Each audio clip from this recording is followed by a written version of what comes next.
Cordial saludo.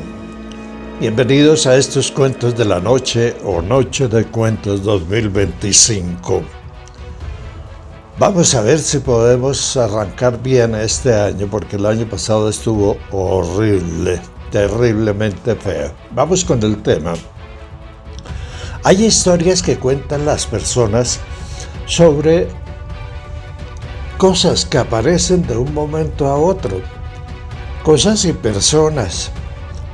Y en este mundo del misterio y de las cosas raras y extrañas, las personas, algunas no todas, cuentan el caso de que ven gente llegar y no saben de dónde vienen esas personas. Otros que viven en el lugar no vieron subir o llegar a esas personas, pero sí las observan un grupo grande de personas bajando o yéndose. Son historias muy comunes. Por ejemplo, en Huayca, en el departamento de Cundinamarca, municipio de Tenjo, hay historias alrededor de una peña en la que dicen se ven ovnis extraterrestres y demás. Y esa historia habla de los vecinos están ahí al lado de esa peña grande y la están viendo. Y de pronto, a la madrugada o a la medianoche comienza a bajar gente de ahí y no tienen ni idea quiénes son. Van a preguntar y se desaparecen. Bueno, de esto hay varias historias. Una de esas historias, que puede ser cuento de la vida real, ocurrió con un ingeniero forestal en Canadá, colombiano él. Migró, se fue y comenzó a trabajar con el Servicio Forestal de Canadá, de guardaparques y demás. Y entonces hacía sus rondas en esos bosques de pinos gigantescos, en zonas muy, muy apartadas. Y una tarde, cuando ya estaba de regreso hacia su cabaña, apareció un grupo de más de 35 personas, dice él. Los observó con los binoculares y había mujeres, hombres y niños. La siguiente es la historia.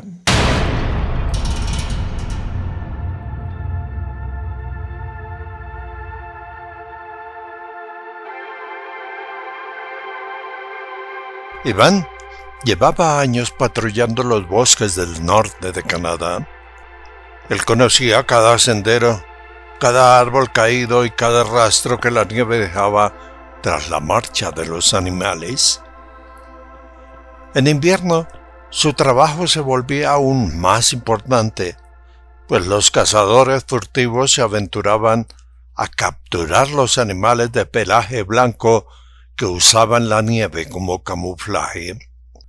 Era el invierno de 1994 y las temperaturas eran más extremas de lo usual, con ráfagas de viento que helaban hasta el pensamiento.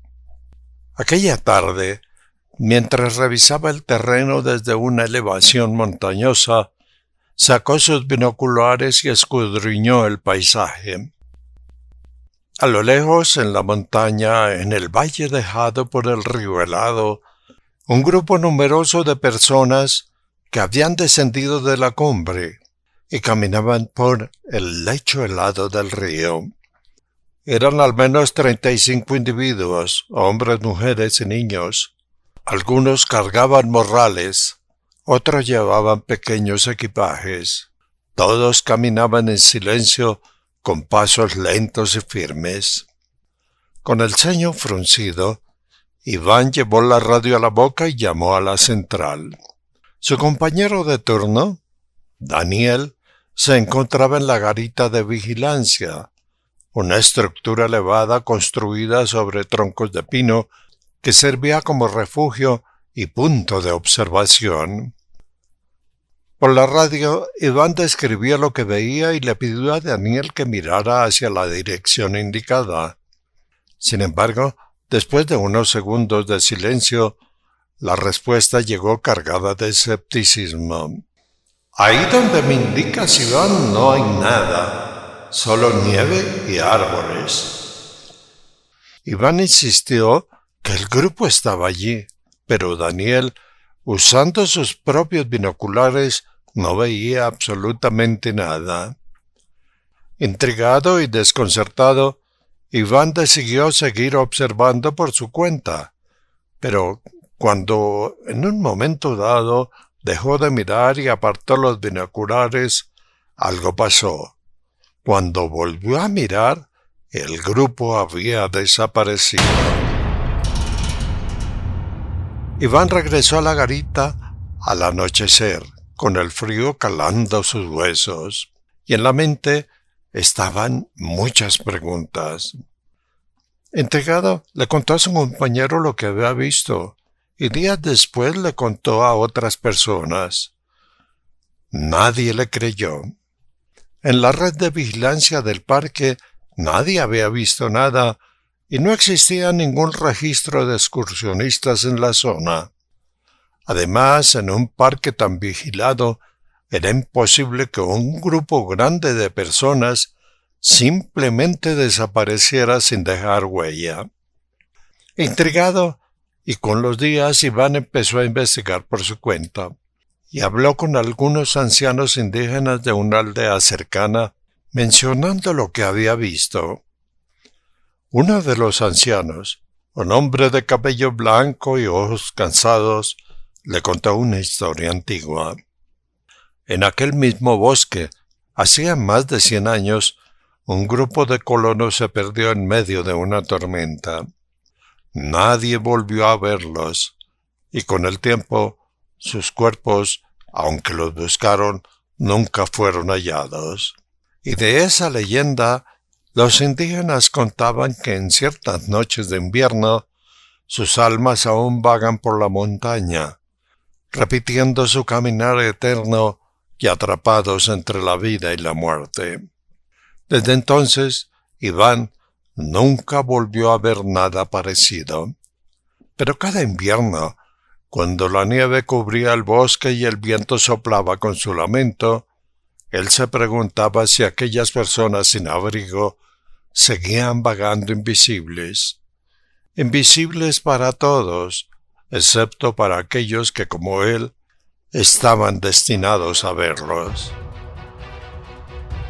Gente que aparece en condiciones climáticas rigurosas, van penetrando, saliendo, bajando de montañas o apareciendo por valles y en grupos y no se sabe de dónde vienen. Había un grupo de turistas en la Cuchilla del Cóndor en Bolivia, un lugar espectacular, y se fueron, iban para la nieve y eso. Cuando estaban ahí, vieron y observaron un grupo de más de 100 personas en fila india, hombres, mujeres y niños vestidos como paisano, nada de ropa de nevado, de ropa de clima helado, bajando, descendiendo, y se preguntaban. Cuando bajaron, preguntaron quiénes son esas personas que bajaron ahí en la garita de entrada de esa zona. Le preguntaron a la gente, a los guardias, quiénes eran esa cantidad de gente que bajó, que no es muy común. Y la respuesta de las personas a las que les preguntaron fue: no ha bajado nadie. Que como que no, si las vemos bajar y venían hacia este sitio, no, aquí no ha bajado nadie.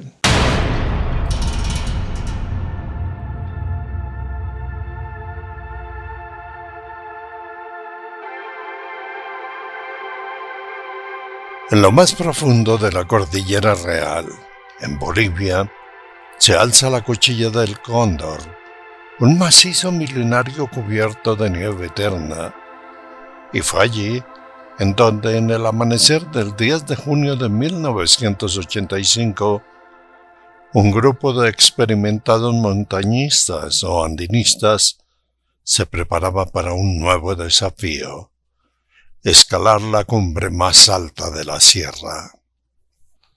La noche anterior acamparon a la orilla de la nieve y los heleros, y a la madrugada siguiente, a las 6 en punto, con el frío mordiendo sus rostros, iniciaron el ascenso.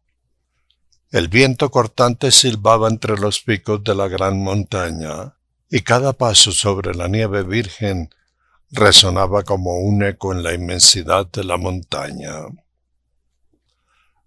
Aquel era un ascenso duro y fatigante, y entonces, a medio camino de la cumbre, algo inesperado los detuvo en seco.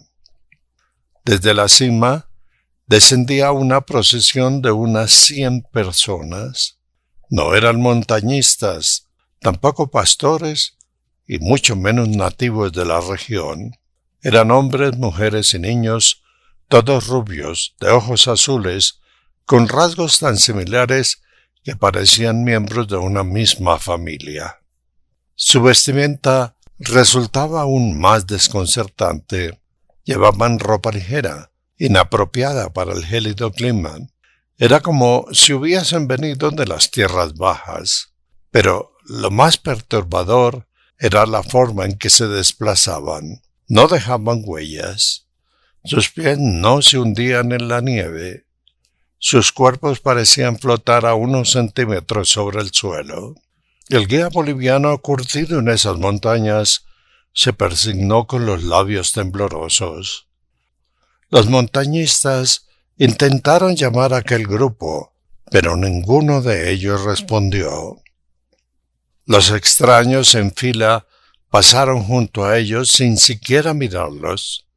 Era como si no existieran, como si vinieran o vivieran en otra realidad.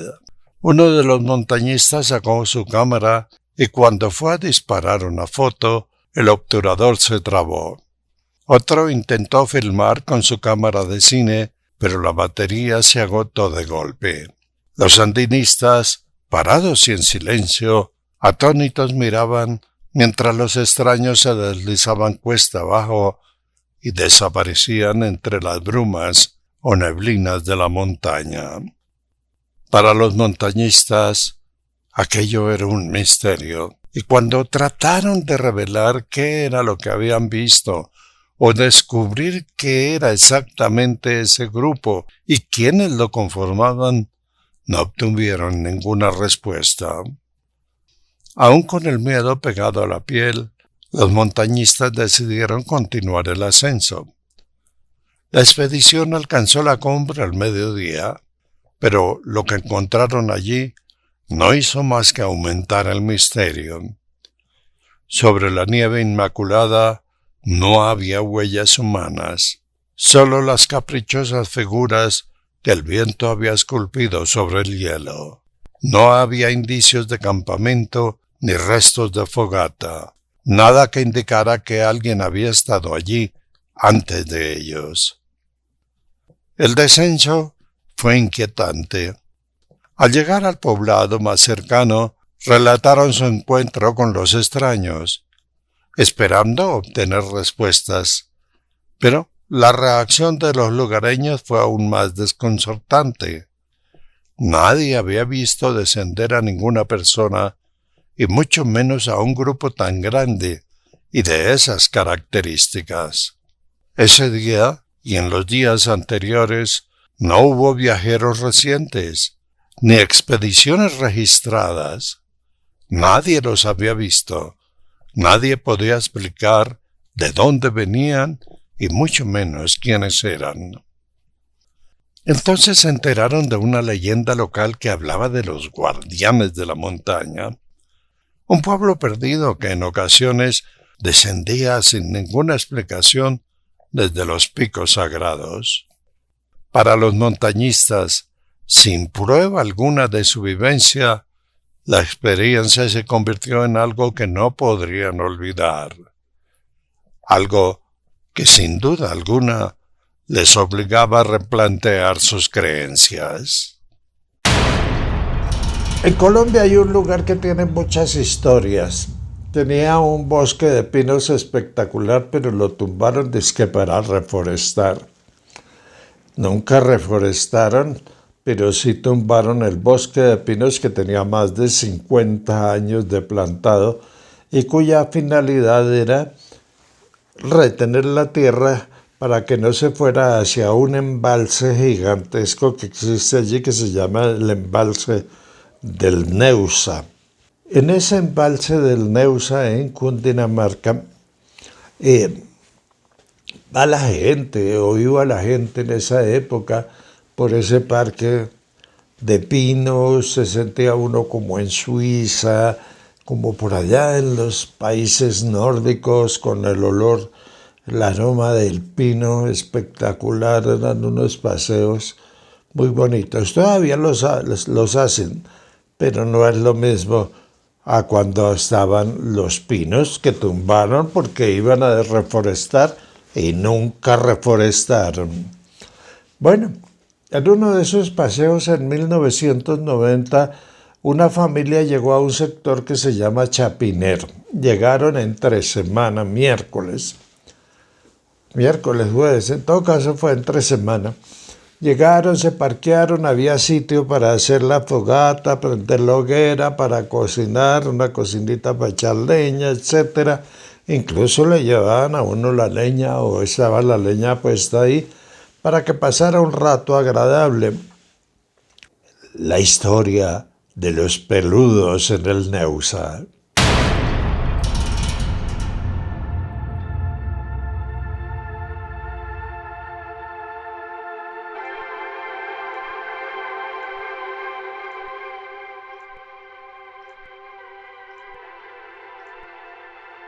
Misterio del Neusa. Era el año de 1990, cuando una familia bogotana decidió ir a acampar al embalse del Neusa. La noche prometía ser tranquila. Se instalaron en un claro junto al agua, una especie de playa rodeada por un exuberante bosque de pinos. El crepitar de la fogata iluminaba sus rostros mientras contemplaban el cielo. En el cenit, la luna llena vertía su luz lechosa sobre el paisaje, cubriéndolo todo con su resplandor fantasmal. De repente, un ruido quebró la armonía nocturna. Provenía de entre los árboles detrás de ellos. Era un crujir de ramas. Algo se movía en la espesura. La familia giró la cabeza y entonces los vieron. 6 figuras altas, cubiertas de un pelaje tan blanco que parecían osos polares. En la familia todos se quedaron inmóviles, con los ojos abiertos de par en par y el miedo pegado a la garganta. Entonces el tío dijo con un susurro tembloroso: son osos polares. ¿Osos polares en el Neusa? La incredulidad apenas tuvo tiempo de asentarse cuando una revelación aún más inquietante los golpeó. Aquellas criaturas no eran osos. Sus cuerpos, aunque cubiertos de espeso pelaje, tenían proporciones humanoides. Sus rostros, parcialmente ocultos por la penumbra, poseían rasgos imposibles de clasificar. Y entonces uno de esos seres alzó una mano y con gesto pausado saludó a la familia que en ese momento estaba aterrada observándolos. El pánico llegó. El pánico se apoderó de la familia. Un grito ahogado rompió el silencio. El padre y el tío agarraron a los niños con sus manos temblorosas. Las mamás gritaron y todos emprendieron la huida. Corrieron deprisa por la orilla del embalse. La luna iluminaba su carrera desesperada, y solo el tío, con un impulso de horror y curiosidad, se atrevió a voltear la mirada. Lo que vio lo dejó helado. Las criaturas se sumergían una a una en las aguas del embalse, desapareciendo sin dejar rastro. Esa noche se refugiaron en una casa cercana junto a la carretera. Al contar lo sucedido, los lugareños se rieron con incredulidad. Nadie les creyó. A la mañana siguiente, todos temerosos regresaron para recoger sus pertenencias. Nadie quiso mirar hacia el bosque ni hacia el agua. Entonces abandonaron el Neusa sin volver la vista atrás. Y jamás volvieron. Bueno, y así termina este corto viaje por historias, mitos, leyendas, cuentos. Todo para que la historia no se pierda, las historias no se pierdan y para entretenernos un poco con narraciones que aparentemente son fantásticas, pero siempre detrás de cada historia hay algo real. A todos ustedes, Viviana y yo, les deseamos feliz noche. Muy amables por su atención.